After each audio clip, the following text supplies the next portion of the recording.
ಎಲ್ಲ ನನ್ನ ರಾಜರಾಜೇಶ್ವರಿ ವಿಧಾನಸಭಾ ಕ್ಷೇತ್ರ ಮತದಾರ ದೇವರುಗಳೇ, ಎಲ್ರಿಗೂ ನಮಸ್ಕಾರ. ಪ್ರತಿ ವರ್ಷದಂತೆ ಈ ವರ್ಷನೂ ಸಹ ನಮ್ಮ ಕ್ಷೇತ್ರದಲ್ಲಿ 2 ಕಡೆ ಶಿವರಾತ್ರಿ ಕಾರ್ಯಕ್ರಮನ ಏರ್ಪಡಿಸಿದ್ದೇನೆ.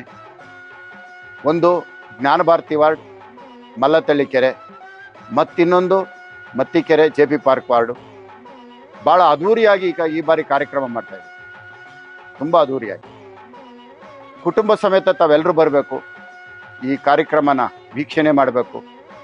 ಈ ಶಿವರಾತ್ರಿ ಹಬ್ಬನ ಅಹೋರಾತ್ರಿ ಜಾಗರಣೆ ತಾವೆಲ್ಲರೂ ಬನ್ನಿ ಭಾಗವಹಿಸಿ. ಭಾಳ ವಿಶೇಷವಾಗಿ ಈ ಬಾರಿ ಮಾಡತಕ್ಕಂಥದ್ದು ಏನು, ನಾವಿವತ್ತು ನಮ್ಮ ಗಂಗಾ ನದಿ ಪ್ರಯಾಗ್ರಾಜ್ ಅಲ್ಲಿಂದ ಸಹ ಜಲನ ತರಿಸಿದ್ದೇನೆ. ಅದನ್ನು ನಮ್ಮ ಕಲ್ಯಾಣಿ ಒಳಗಡೆ ಮಿಶ್ರಣ ಮಾಡ್ತಾ ಇದ್ದೇನೆ. ದಯವಿಟ್ಟು ಎಲ್ಲ ಬನ್ನಿ, ಎಲ್ಲ ಭಾಗವಹಿಸಿ. ಯಾರು ಪ್ರಯಾಗ್ರಾಜ್ಗೆ ಹೋಗೋಕ್ಕಾಗಿಲ್ಲ, ಅಲ್ಲಿ ಹೋಗದೇ ಇರೋರು ಖಂಡಿತವಾಗ್ಲೂ ಇಲ್ಲಿ ಬರ್ಬೋದಾಗಿದೆ.